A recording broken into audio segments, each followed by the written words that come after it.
Diamond Platinum ni kama ameamua kufanya kufuru kubwa sana ndani ya Wasafi.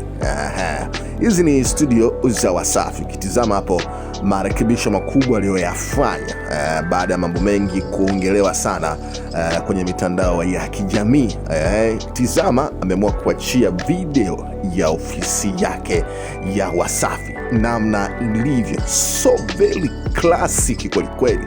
Yani imekuwa ni ofisi ya kimataifa kweli kweli. The way decoration ilivyofanyika imekuwa ni amazing sana.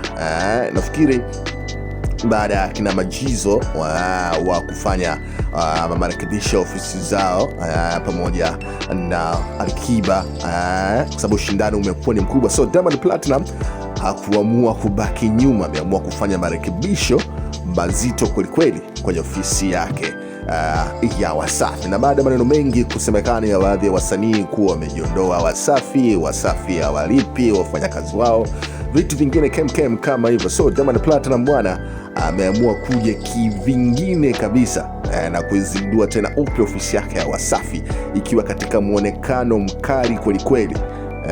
Na bali kumbuka pia amewaajiri baadhi ya wafanyakazi wengine ndani ya ofisi hiyo ya Wasafi. Umeona ambapo akiwemo Hajiz Manara pia amekuwa ni mfanyakazi ndani ya ofisi hiyo ya Wasafi. Kumbuka Hajiz Manara ni diwani, okay?